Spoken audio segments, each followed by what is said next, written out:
Yos, aku pergi dulu. Selamat tinggal. Bab 273. Setelah Jen berlari keluar dengan sedih, Rapa masih bercanda. Yos, apakah tidak apa-apa kamu begitu tidak menghargai wanita cantik? Suka, kamu yang maju. Yos dengan wajah tidak berekspresi berkata pada Rapa. Sudahlah, aku tidak tahan dengan emosinya. Rapa bangkit dan menepuk debu yang ada di tubuhnya, mengeluarkan permen karet dari kantong dan mengunyahnya. Kalau tidak ada urusan lain, aku pergi dulu. Mendapatkan dengusan Yos, Rapa menggoyangkan bahu, bangkit dan langsung pergi. Bukankah hanya menonton? Apakah perlu begitu marah? Masalah ini pun meredup begitu saja. Yos sedang sibuk mengenai lusa malam, sama sekali tidak memperhatikan gerak-gerik Darlin. Setelah dia mengetahuinya, Darlin sudah pergi. Hari ini tiba dengan begitu cepat. Hendrik mempersiapkan pesawat malam untuk Darlin. Segerombolan orang silih berganti masuk ke ruang boarding. Darlin, kamu benar-benar akan pergi? Perlina terlihat tidak peduli. Setelah benar-benar akan berpisah, perasaan tidak rela pun muncul. Darlin menganggukkan kepala, tertawa lembut. Perlina, kamu tunggu kabarku saja. Pasti akan menunggu kabar baikmu. Perlina berkata dengan kuat. Dalam hati malah terus-menerus memarahi Yos. Hari ini dia bermaksud untuk memberikan informasi pada Jasper. Tapi Jasper malah tidak mengangkat teleponnya. Semalaman tidak tahu pergi kemana saja. Yos memang pantas hidup sendirian sampai tua. Darlin, ayo, waktu sudah tiba. Hendrik berkata dengan lembut. Tatapan jernih Darlin secara refleks melihat ke arah pintu masuk. Selain gelap, hanya ada beberapa lampu jalan. Dia dengan mentertawai dirinya sendiri menarik tatapannya. Dia bahkan masih merasa pria itu akan muncul. Darlin, apakah kamu masih tidak cukup terluka? Setelah melewati pengecekan, pria dingin itu sudah tidak ada hubungan dengan dirinya. Hendrik menggendong Derik. Darlin mengikuti dari belakang. Di saat dia membalikkan badan, angin meniupi rambutnya. Siapapun tidak melihat sudut matanya yang basah. Di bawah cahaya lampu, setetes air mata menetes, menghilang di belakang telinganya. Sepertinya juga membawa pergi harapan yang ada di dalam hatinya. Selamat tinggal Yos, semoga kita tidak akan bertemu lagi. Perlina terus melihat sampai mereka menghilang dari hadapannya. Awalnya dia tidak ingin begitu sedih, tapi dia tetap tidak bisa menahan dan berlinang air mata. Semua itu karena si pria bajingan itu. Kalau tidak, Darlin juga tidak perlu melarikan diri. Di sisi lain, malam yang keras membawa suasana tegang di pelabuhan. Begitu angin laut bertiup, diikuti dengan aroma asin. Laut yang tiada batas, selain gelap, hanya terdengar suara ombak yang menghantam batu. Di pelabuhan, hanya ada sebuah kapal yang berhenti di sana. 7-8 pekerja sepertinya sedang menunggu perintah. Lampu kuning menambahkan suasana misteri. Di dalam kegelapan berhenti sebuah mobil bisnis. Di dalam duduk beberapa pria. Leo benar-benar sangat sabar. Saat ini masih tidak turun membahas perjanjian. Bukankah aku menyuruhmu jangan datang? Jasper membalikkan tubuh ke arah lain, melihat keadaan di sekitar. Hanya ada bayangan tubuh Yos yang tinggi dan tidak bergerak. Bagaikan masalah dunia luar, sama sekali tidak ada hubungan dengannya. Kamu jangan mengataiku.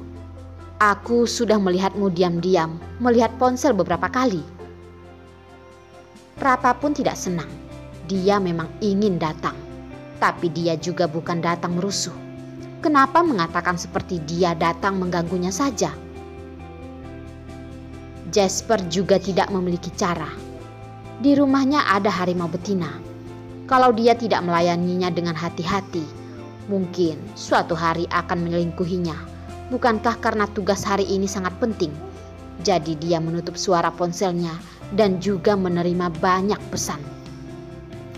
Bisa dibayangkan, setelah dia pulang nanti, dia mungkin harus berusaha keras membujuknya. Tapi bukankah ini yang menarik dari pasangan kekasih? Pria penyuka sesama jenis ini tidak akan mengerti keseruan ini. Dia mengangkat tangan dan menepuk bahu Rapa. Dengan kasihan berkata, "Tunggu setelah hubungan kamu dan Franz membaik. Kamu pasti akan mengerti." Rapa mencibirkan bibirnya, menggerakkan bahu dan menghindari tangannya dan berkata, "Kak, kamu minta dipukul ya? Aku tidak takut denganmu. Bagaimana kalau besok kita pergi ke arena?" Dia juga ingin bangkit, ingin menjadi pemimpin. Bahkan saat bermimpi dia pun sedang menunggang kuda, memikirkan sampai sel di otaknya sudah mati dan hidup kembali. Tapi setiap kali tetap dirinya lah yang kalah. Ini benar-benar sangat memalukan. Dia, Tuan Rapa, mana mungkin boleh selalu berada di bawah. Aku tidak peduli, hanya khawatir kalau orang di rumahmu akan tidak senang. Bagaimanapun, kalau melukaimu, dia pasti akan datang membalas dendam padaku. Jasper dengan jelas menggolongkan Rapa dalam jenis yang lemah. Tentu saja dia hanya bercanda. Mereka semuanya memiliki tugas mereka masing-masing. Rapa adalah ahli dalam pembongkar kunci dan pemecah bom. Kemampuannya juga tidak lemah. Rapa pun marah, langsung meninju bahu Jasper. "Aku rasa tidak perlu menunggu besok. Ayo, kita turun dan selesaikan."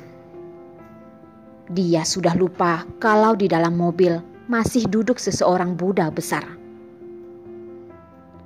"Rapo, diam." Begitu Yos berkata, Rapa pun terkejut. Dia bisa sembarangan mericuh dengan orang lain, tapi tidak pada si rubah ini, karena ada banyak kenangan buruk yang mengingatkannya akan konsekuensi mulut yang asal berkata itu. Jasper tidak mengatakan apapun, tapi mulutnya terangkat, menunjukkan dia sedang senang. Seorang rendahan ini, apakah dia tidak tahu kalau suasana hati Yos sedang tidak senang? Masih berani mendobrak ke arah pistol. Mobil bisnis kembali hening. Yos tidak tahu kenapa, seharian ini dia merasa perasaannya sangat kacau. Seperti ada sesuatu hal penting yang menghilang dari dirinya. Tapi setelah dia memikirkannya sekarang, rencana malam ini tidak boleh ada kesalahan.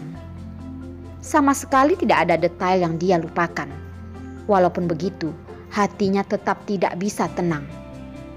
Sebenarnya, apa yang sudah hilang? Sudah datang. Yos yang menutup mata, sedang menjaga kesehatan matanya pun membuka matanya yang gelap, mengenyampingkan kekhawatirannya itu.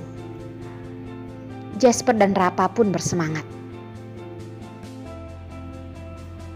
Di jalan gelap terdengar suara langkah kaki. Belasan orang berpakaian hitam perlahan muncul di bawah lampu jalan. Di bagian kiri wajah pria yang memimpin terlihat sebuah bekas luka yang terlihat jelas. Dan juga ada luka pisau yang menembus belakang telinganya, membuatnya terlihat semakin galak dan mengerikan. "Kak Leo, aku sudah melihat barangnya. Semuanya adalah barang terbaik." "Bagaimana dengan orang di dalam?" Leo tidak langsung meminta untuk melihat barang. Dia selalu begitu berhati-hati. Apalagi ini hanyalah barang seperti itu. Asalkan dia bisa mencegat barang ini dan menjualnya keluar, juga tidak perlu membujuk Kamiya yang sulit dihadapi itu. Bahkan Lucky juga harus berinisiatif menghubunginya. Jadi terhadapnya barang ini tidak boleh terjadi kesalahan apapun. Pria yang memimpin menganggukkan kepala menjawab, "Tenang saja, orang di atas sudah kami kendalikan semua. Semuanya terkunci di dalam kabin kapal. Asalkan bisa melewati ini, dia pasti bisa naik ke atas. Tidak perlu berada di bawah dan diperintah orang terus."